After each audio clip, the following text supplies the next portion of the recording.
नमस्कार, 4 PM पर आप सभी का स्वागत है।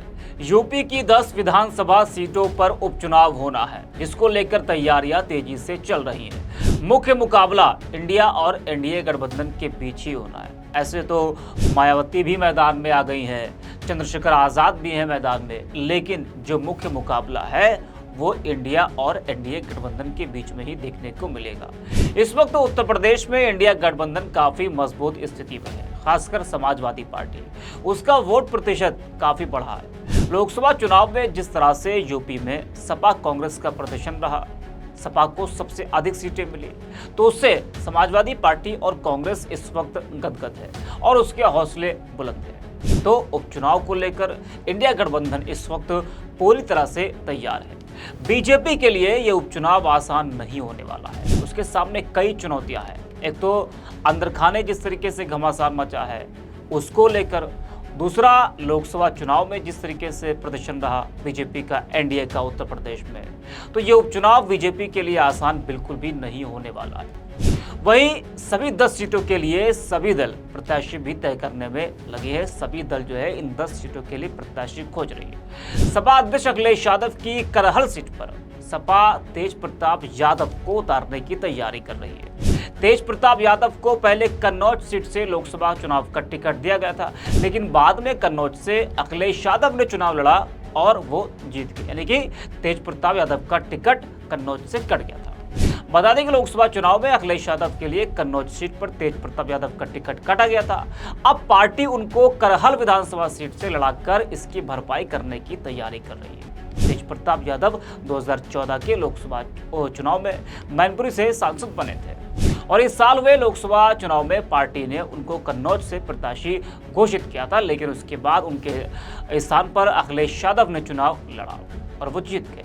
अब तेज प्रताप यादव को पार्टी करहल विधानसभा सीट पर लड़ाने की तैयारी कर रही है। हालांकि इस पर जो आखिरी मोहर है वो अखिलेश यादव ही लगाएंगे। आपको बता दें कि करहल सीट फतह करने के लिए बीजेपी भी जोरों से तैयारी कर रही है। समाजवादी पार्टी तो पूरी तरीके से तैयार है, वो प्रत्याशी उतारने की तैयारी कर रही है और तेज प्रताप यादव के नाम की चर्चा जोरों से हो रही है। तो वही बीजेपी भी करहल सीट को फतह करने के लिए पूरी तरीके से तैयार है। करहल विधानसभा सीट पर लंबे समय से भाजपा हारती आ रही है और इस बार उपचुनाव में भाजपा इस सीट को जीतकर सपा से लोकसभा चुनाव की करारी हार का बदला लेना चाहती है, लेकिन ये इतना बीजेपी के लिए आसान नहीं होने वाला है और यही कारण है कि इस सीट पर विशेष फोकस उसका है। इस पर सीएम योगी ने खुद इस सीट की कमान डिप्टी सीएम ब्रजेश पाठक को सौंपी है। 2022 में इस सीट से अखिलेश यादव विधायक बने थे और उन्होंने केंद्रीय मंत्री एसपी सिंह बघेल को हराया था। करहल विधानसभा सीट पर बीजेपी की तैयारी जोरों से चल रही है। डिप्टी सीएम ब्रजेश पाठक आज करहल पहुंचे। उन्होंने भाजपा कार्यकर्ताओं और पदाधिकारियों के साथ बैठक कर भाजपा की हार के कारणों को जाना। साथ ही उन्होंने उपचुनाव को लेकर भी बैठक की। बता दें कि अभी उपचुनाव की तारीख नहीं आई है, लेकिन दोनों गठबंधनों ने चुनाव के लिए अपनी कमर कसनी शुरू कर दी है। वह जिस तरह से लोकसभा चुनाव के नतीजों के बाद देखा गया है कि बीजेपी के अंदर घमासान मचा हुआ है, तो बीजेपी के लिए उपचुनाव आसान नहीं होने वाला। मुख्यमंत्री योगी आदित्यनाथ के लिए तो इन 10 विधानसभा सीटों के उपचुनाव में जीत उनके सियासी भविष्य के लिए बेहद जरूरी है, क्योंकि अगर इन सीटों पर बीजेपी चुनाव हार जाती है तो फिर मुख्यमंत्री योगी आदित्यनाथ पर सवाल उठने शुरू हो जाएंगे।